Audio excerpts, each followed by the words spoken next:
ప్రభుత్వంపై సభా హక్కుల ఉల్లంఘన నోటీస్ ఇచ్చింది బీఆర్ఎస్. ప్రివిలేజ్ మోషన్ పెట్టాలని స్పీకర్ గడ్డం ప్రసాద్ని కోరింది బీఆర్ఎస్. అప్పులపై శాసనసభతో పాటుగా ప్రజలను ఆర్థిక మంత్రి తప్పుదోవ పట్టించారన్నది ప్రధానంగా బీఆర్ఎస్ ఆరోపణ. అందుకే ప్రివిలేజ్ మోషన్కి అనుమతి కోరుతోంది బీఆర్ఎస్.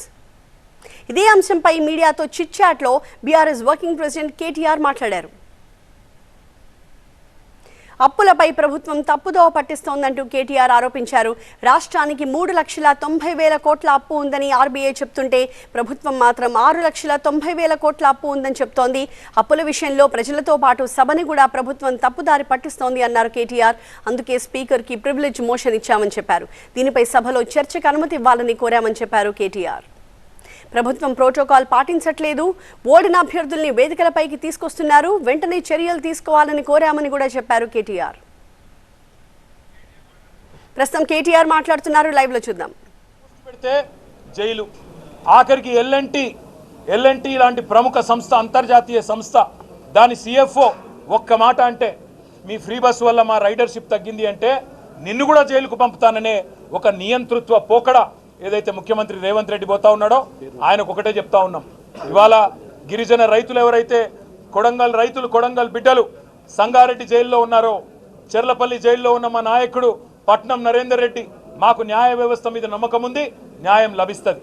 మేము శాసనసభ వేదికగా ముఖ్యమంత్రిని ఒకటే అడుగుతున్నాం, నీ అయ్య జాగీరా తెలంగాణ, నీ అయ్య జాగీరా కొడంగల్, భూమి ఇయ్యా, నా సొంత భూమి నేను ఇయ్యా అంటే జైల్లో పెట్టేందుకు ఎవరు నువ్వు? నియంతవా, రారాజువా, చక్రవర్తివా? ఏమనుకుంటున్నావు? నీకు నువ్వు ప్రజాస్వామ్యంలో అత్యున్నత వేదిక శాసనసభ. ఆ శాసనసభలో చర్చ పెట్టమంటే దమ్ము లేక పారిపోయిన దద్దమ్మ రేవంత్ రెడ్డి. అందుకే నేను అంటా ఉన్నా, నువ్వు ఏ ప్రయత్నాలు చేసినా, ఎన్ని కుయుక్తులు పన్నినా ఆ రైతుల తరపున కొట్లాడుతూనే ఉంటాం. ఈరోజు ఒక రూపంలో వచ్చినాం, రేపు ఇంకో రూపంలో వస్తాం. తప్పకుండా నేను ఎండగడతాం. మొన్న ఇక్కడికి మేము నీ అదానితో నీ దోస్తీని ఎండగడుతూ టీ-షర్ట్లు వేసుకొని వస్తే శాసనసభలో అడుగు పెట్టనీయలేదు. ఇవాళ లగచర్లలో జరిగిన దాని మీద చర్చ పెడదాం రండి. ఈ అర్ధరాత్రి అరాచకాలు ఏంది? ఎందుకు ఆ గిరిజన ఆడబిడ్డలను దౌర్జన్యం చేసి భయపెట్టే ప్రయత్నం చేస్తున్నావు? మగవాళ్ళను జైలుకు పంపినావు, ఆడబిడ్డలనేమో ఇంటింటికి పోయి హింసిస్తున్నావు, బెదిరిస్తున్నావు అని అడిగితే సమాధానం చెప్పే సత్తాలేని సన్నాసి ప్రభుత్వం ఇవాళ అసెంబ్లీని వాయిదా వేసుకొని పారిపోయే ప్రయత్నం చేసింది. మేము మీ ద్వారా, గౌరవ మీడియా మిత్రుల ద్వారా కూడా రాష్ట్ర ప్రజానికానికి, ముఖ్యంగా కొడంగల్ ప్రజలకి మేము ఒకటే చెప్పదలుచుకున్నాం, మీ తరపున మేమున్నాం, మీ తరపున కేసీఆర్ గారు ఉన్నారు. ఎన్ని రకాల శోభ పెట్టే ప్రయత్నం రేవంత్ రెడ్డి ప్రభుత్వం చేసినా తప్పకుండా మీకు అండగా నిలబడతాం. ఇవాళ కేవలం జైళ్లలో పెట్టడమే కాదు, అరాచకం చేస్తూ ఉన్నారు. ఈ రోజు కూడా లగచర్లలో ఫార్మా విలేజ్ అనే ప్రతిపాదనను వెనుకకు తీసుకున్నట్టుగా తీసుకొని మరొక వైపు పారిశ్రామిక కారిడార్ పేరిట భూములు గుంజుకునే ప్రయత్నం చేస్తూ ఉన్నారు. అక్కడ ఉండే కుటుంబ సభ్యులను, రైతుల కుటుంబ సభ్యులను బెదిరించే ప్రయత్నం చేస్తూ ఉన్నారు. ఇంకా కొంతమంది ఎవరైతే పరారీలో ఉన్నారో వారిని ఇంకా కూడా వేధిస్తూ ఉన్నారు, వారి కుటుంబ సభ్యులను బెదిరిస్తూ ఉన్నారు. ఈ రాష్ట్రంలో జరుగుతున్నది ఒక ప్రజాస్వామ్య ప్రభుత్వమా లేక ఒక నియంత ప్రభుత్వమా, ఒక అరాచక ప్రభుత్వమా అనేది మేము అడుగుతా ఉన్నాం. శాసనసభ వేదికగా తప్పకుండా ఈ ప్రభుత్వాన్ని నిలదీస్తాం. నిజాలు బయటికి వచ్చేంత వరకు ఈ లగచర్ల ఎందుకు జరిగింది, అసలు అనుముల తిరుపతి రెడ్డి కనుసన్నల్లో అక్కడ పోలీసులు ఎందుకు నడుస్తున్నారు, అనుముల తిరుపతి రెడ్డి కనుసన్నల్లో అక్కడ అధికారులు ఎందుకు పనిచేస్తున్నారు, ఒక రాజ్యాంగేతర శక్తిగా రేవంత్ రెడ్డి అన్న అనుముల తిరుపతి రెడ్డి అక్కడ ఎట్లా ఊరేగుతున్నాడు 200 మంది పోలీసులను పెట్టుకునే విషయాన్ని రాష్ట్ర ప్రజల దృష్టికి తప్పకుండా తీసుకొస్తాం. కొడంగల్ రైతన్నలకు, కొడంగల్ గిరిజన బిడ్డలకు మేము ఒకటే విజ్ఞప్తి చేస్తూ ఉన్నాం, న్యాయస్థానం మీద తప్పకుండా మనందరికీ విశ్వాసం ఉంది, న్యాయం లభిస్తుంది.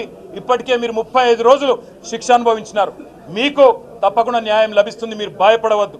కేవలం కొడంగల్ ఒకటే కాదు, ఇవాళ మా జహీరాబాద్ ఎమ్మెల్యే మాణిక్రావు గారు చెప్తా ఉన్నారు, అక్కడ న్యాల్కల్లో కూడా గొడవ జరుగుతూ ఉంది, అక్కడ కూడా రైతులు మేము భూములు ఇవ్వమంటున్నారు, కానీ అక్కడ కూడా బలవంతంగా గుంజుకునే ప్రయత్నం జరుగుతూ ఉంది. అసలు ఈ పరిస్థితి ఎందుకు వచ్చింది ప్రభుత్వం ఆలోచన చేసుకోవాలా. 14,000 ఎకరాలు గత ప్రభుత్వం సేకరించి పెడితే దాన్ని రద్దు చేసి తిరిగి రైతులకు ఇస్తామని చెప్పింది మీరు. ఫార్మాసిటీ వద్దని చెప్పింది మీరు. ఫార్మాసిటీ రద్దు చేస్తున్నాం, రైతులకు భూములు ఇస్తాం అని అన్నాడు కందుకూరులో, యాచారంలో తిరిగి చెప్పింది మీరు. ఇవాళ ఇటు హైకోర్టును మోసం చేస్తున్నారు, అటు రైతులను మోసం చేస్తున్నారు, జైళ్లలో పెట్టి వారి కుటుంబ సభ్యులను బెదిరించే అప్రజాస్వామిక పనులు చేస్తూ ఉన్నారు. తప్పకుండా మీ భరతం రాష్ట్ర ప్రజలు పడతారు, ముఖ్యంగా రాష్ట్ర రైతులు పడతారు. అప్పటిదాకా తప్పకుండా మీ తరపున బీఆర్ఎస్ పార్టీ పోరాడుతూనే ఉంటుంది.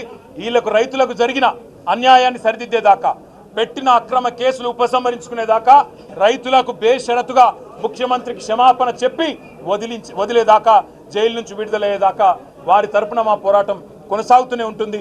తప్పకుండా శాసనసభ జరిగినంత కాలం ఈ అంశం మీద రాష్ట్ర ప్రభుత్వాన్ని ఒత్తిడి తెచ్చైనా సరే తప్పకుండా సమాధానం రాబెడతాం. ఇవాళ పారిపోవచ్చు ఒక్కరోజు, రేపటి నుంచి ఎక్కడ పోతారో కూడా చూస్తాం. ఇవాళ మీరు నిజంగా ఒక మాట ఆలోచించండి. ఇంత ముఖ్యమైన సమస్య 40 రోజులుగా రైతులు వారు జైళ్లలో ఉంటే అందులో ఉన్న 3కి ఆరోగ్య సమస్య వచ్చి హీరియా నాయక్ అనే రైతు గుండెపోటు వచ్చి కంప్లైంట్ చేస్తే ఆయనను హాస్పిటల్కు పోలీస్ బండ్లు తీసుకురావడమే కాకుండా ఎంత అమానవీయంగా, ఎంత క్రూరంగా, ఎంత దుర్మార్గంగా ఈరోజు బేడీలు వేసి ట్రీట్మెంట్ చేస్తున్నారో ఇక్కడ చూడవచ్చని చెప్పి నేను విజ్ఞప్తి చేస్తా ఉన్నా. ఇంతకంటే అరాచకం, ఇంతకంటే దుర్మార్గం, ఇంతకంటే చిల్లర ప్రభుత్వం ఈ భారతదేశంలో ఎన్నడన్నా చూసినామా? దయచేసి ఆలోచన చేయండి. గుండె నొప్పి వచ్చింది, ఛాతీ నొప్పి వచ్చింది అనే రైతుకి బేడీలేసి ట్రీట్మెంట్ చేసే ఒక దిక్కుమాలిన నికృష్టపు ప్రభుత్వాన్ని తప్పకుండా ఎండగడతాం. శాసనసభలోనే వారిని తప్పకుండా నిలదీస్తామనే మాట మళ్ళొక్కసారి మీ అందరి ద్వారా తెలియజేస్తూ, ఆ రైతులకు న్యాయం జరిగేదాకా వదిలిపెట్టం, ఈ ప్రభుత్వాన్ని నిలదీస్తూనే ఉంటాం.